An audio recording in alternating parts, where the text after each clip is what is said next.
Right, summer's over and it's raining outside. So I came back to the bench and built a couple more joints out of this 400 joint displaying door stopper of a book. And on one of them I got a little bit too excited and I messed it up. So I will show you what not to do and share some thoughts that came when I built the other ones. Let's go.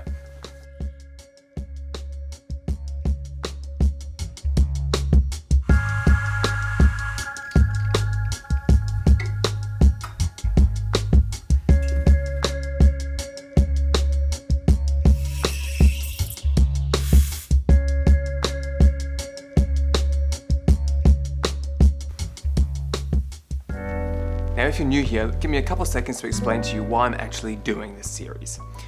AI is developing faster and faster and the race to AGI is on. It's making jobs obsolete, which could shift us back to valuing physical skills and human interaction much more. And as a German-trained cabinet maker and architect, there have been so many moments I've been grateful to have the fundamental knowledge of how to make things or how to fix things. Because then you don't have to rely on the skills of other people or to rely on having the money to buy whatever it is. I would like to share that joy and spark your interest in sharpening your physical skills, because that is something that AI will not be able to replace in the near future, and it's fun. And why joints? Well, I found out that the most foundational physical skill in whatever field is being able to join two things together. And since I love wood, architecture and design, I decided to build all 400 traditional wooden joints out of a book that two architects wrote. Let's get to the joints then.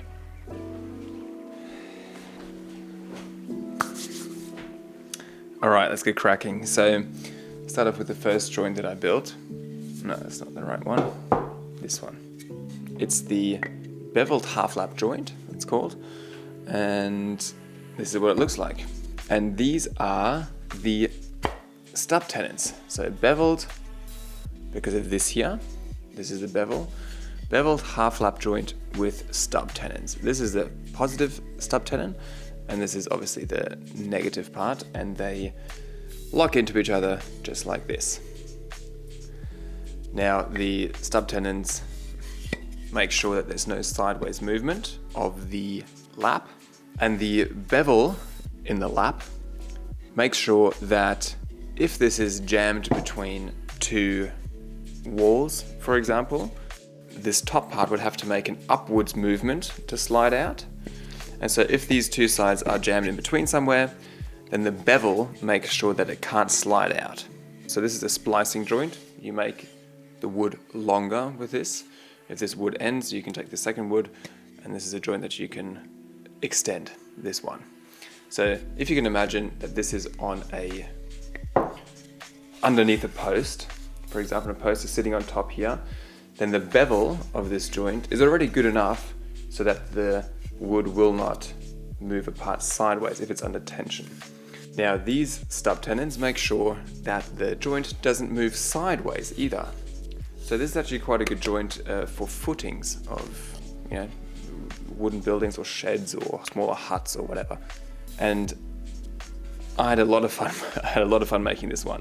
So this is actually a joint that follows the ones that I did after this one, because it combines all the joint techniques. So it's quite confusing that I did this one first. And while I was marking it up, I really worked the 3D department in my head. It was, I'm sure there must be some health benefits to that as well, but I was having difficulties understanding that this is the bottom of the joint while marking it up and not this part. So that means the bevel has been marked all the way down to here.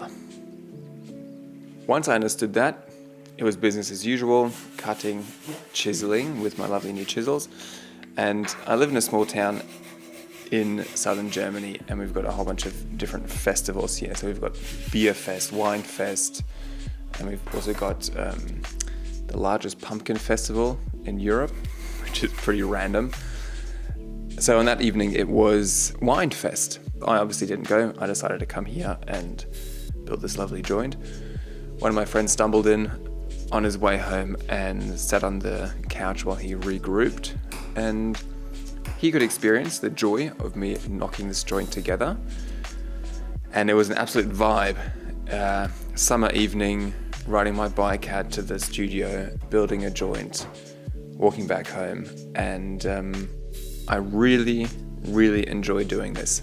I've always seen woodworking as a bit of a job, and I think this is one of the first times where I thoroughly enjoyed just making something without having to sell it afterwards, but just doing it for the absolute joy of cutting wood, chiseling wood, and making things fit together. And I can tell you something, I slept really well knowing that this was such a lovely fit. Now let's smash it together and see if it works. Let me get up for that.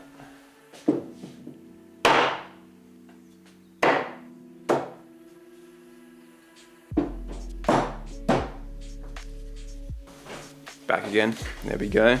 So yeah, still struggling with the same issue as I had in the last video, is that this wood is a pre-cut, pre-milled wood.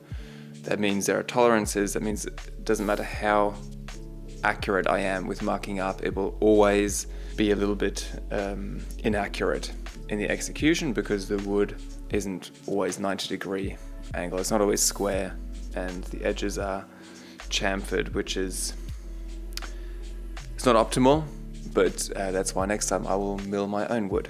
So here it is. This is the joint. I think it looks fairly good. A couple of gaps here and there, but I think this would be a go-to joint of mine if I ever have the joy of building my own wooden house. I think I would use this for the footings. Okay, so the next joint that I made is this one here. It's a standard half lap joint with one stub tenon. Now I've kind of got the feeling I should have started with this one first before making the beveled half lap with two stub tenons, just because it would have, you know, given me a bit of a warm up towards making the more complicated one. But the learning I took away for this joint is that I made the stub tenon slightly longer on this one. Here we use sensible measurements, so the metric system. So I chose to go with a centimeter stub tenon on the other one, so 10 mils. And on this one, I decided to go with 15 mils, just to give it a little bit more stability. Now, what I noticed with this one is when you fit two pieces together, it's very important that you mark them up together with the same marking gauge. So I mean, you hold them next to each other and you draw the line over both of them. Because what happens when you use a tape measure or a ruler or whatever, so you always have to read the numbers and you always have to rely on your pencil doing the right marking. And if you do that on this one and then on that one, it could be that you're off by half a mil or a mil, which is in the end a gap, which you don't really want to have in your joint. So I cut an amazingly straight line here on this one. Very happy with that. And I started to have a real vibe going. I got very used to the saw. When I was marking up, I noticed that I hit this knot. So professionals see a knot in wood as a defect because you never know what's going to happen. It's unpredictable. It's a black hole of fiber unpredictability. You never know what's going to happen. Some of them can even fall out. So some kinds of wood have got a resin packed ring around the knot that can just kind of pop out if you cut into it.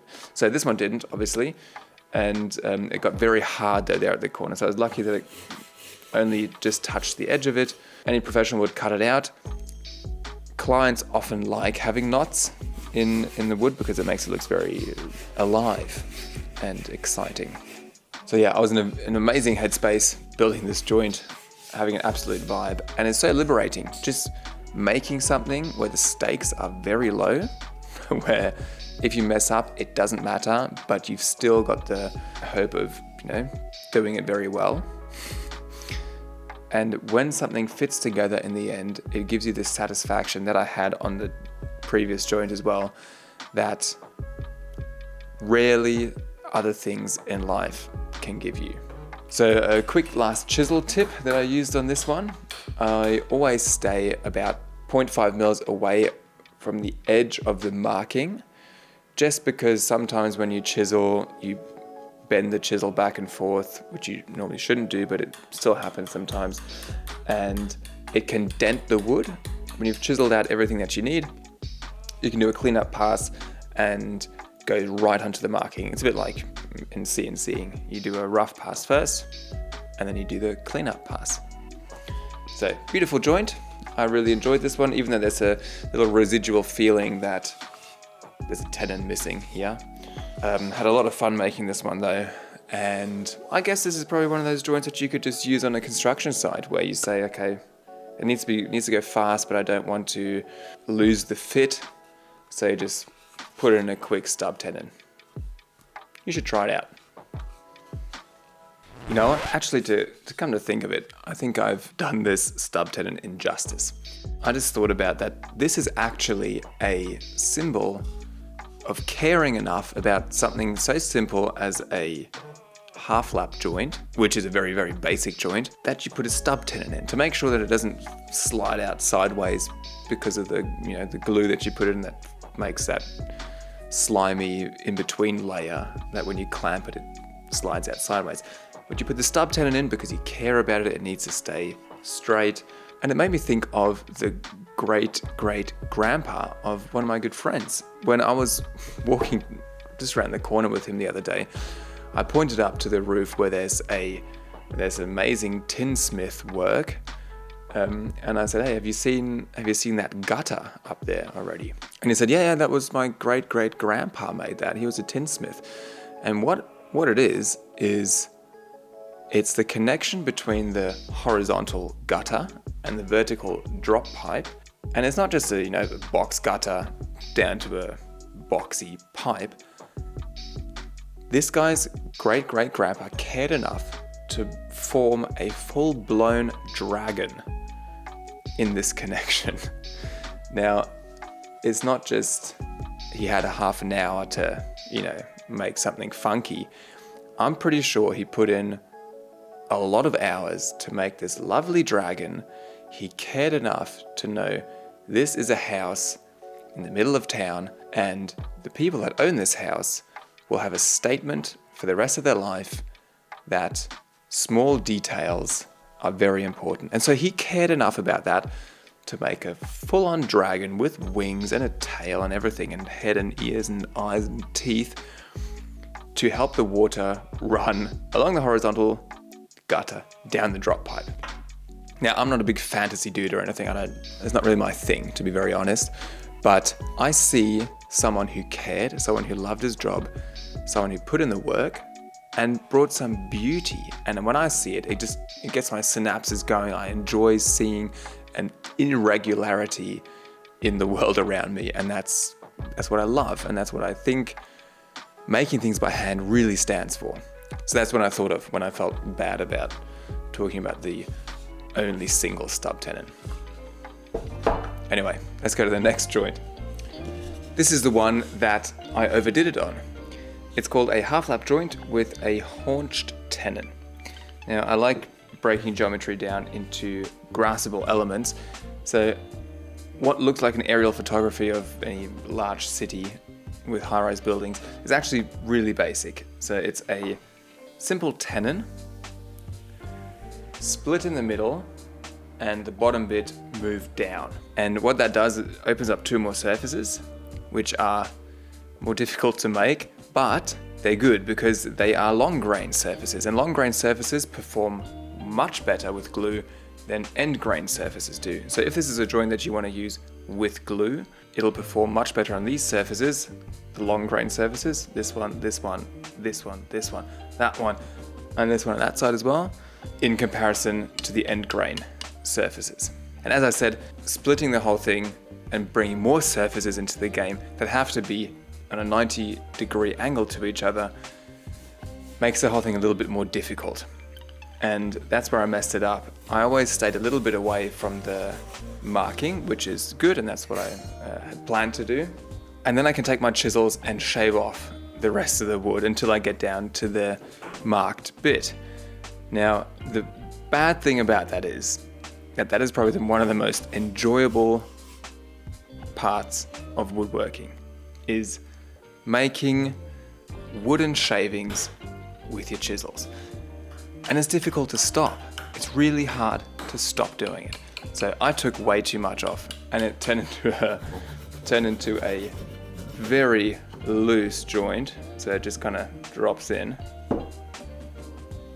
Ooh, maybe it's expanded in the meantime. Oh no, it hasn't. It kind of drops in, and it's not a very tight fit at all. So obviously, if you put glue in here, it would stick. But the whole aim of making joints fit well is that they have a surface friction as well, and that when wood expands or shrinks, that it can squeeze itself together, or it can sit in one of the little nooks and kind of press itself in there. So that's not happening with this anymore, because I took way too much off. Even the expansion of wood is not going to help me anymore. But I learned from that, and it was fun, and next time I know just to contain myself when it comes to wood shavings. And here's one of the bad boys. That's the whole reason why I messed it up. Look at that. Oh, come on. Look at that. Isn't that beautiful? I think that's a near perfect Fibonacci, isn't it? All right, I'm getting lost again. Anyway, I've got a few more to go, and I'm just getting started. So while you're here, subscribe so you don't miss the really exciting ones coming up. See you in the next one. All right, so just after I recorded all the joints, I got back home and I read an Instagram comment under the short form video of this joint. And Vincent wrote, "Could you explain the advantages of each joint? Because at the moment I can't quite grasp why you would make such a complex joint instead of a quicker one." And that is a great question, and so important to hear feedback from you guys, because I didn't even think of answering that question. And I will now put more of a focus on answering that question for each joint, because it makes sense. This would be a great joint for extending this piece of wood with a fairly short extra piece. So imagine you want to extend this piece of wood by 10 centimeters. It'll be pretty difficult, because whatever screw, whatever nail plate you put in, it will be patching up these next 10 centimeters. First of all, it'll be ugly. Second of all, if you want to do it with a different kind of connection, they always tend to try to be a little bit longer, and they won't have the same surface area as this connection does. The second use case that I thought of is, for example, in footers of buildings. So here in Europe, we have a lot of, or in Germany, we have a lot of wooden frame houses, so traditional wooden frame houses, where the footer is made out of wood and the footer is standing on a natural sandstone or different kind of natural rock. Obviously what happens if water creeps in here, over time it'll start eating away at the wood, fungi get in there and will break down the wood. So what you often do is you chop out the broken part of the wood and you patch in a clean part of the wood. And this here would be a great joint, because you don't have to go deep into the uninjured or intact parts of wood. You can just cut out a short bit and you can patch in a piece with the counterpart of this joint. So use case 1, extending a short distance. Use case 2, patching a part of a footer or horizontal beam without having to go too far into the existing wood. I'm very open to hear what you think this joint could do. And that was a really good question from Vincent. I am so keen to hear other views on this whole mission that I'm doing. What do you want to hear about the joints? Are you interested in seeing the technical side? Are you interested in seeing use cases, theoretical use cases? Or are you actually interested in seeing a step-by-step construction of these? Anyway, I could go on forever, but that's enough for now. I hope you could learn something and maybe find some satisfaction in me putting these joints together. I've got a whole load more to go and I'm just getting started. So make sure that you subscribe so you don't miss the really exciting ones that are coming up. Catch you next time.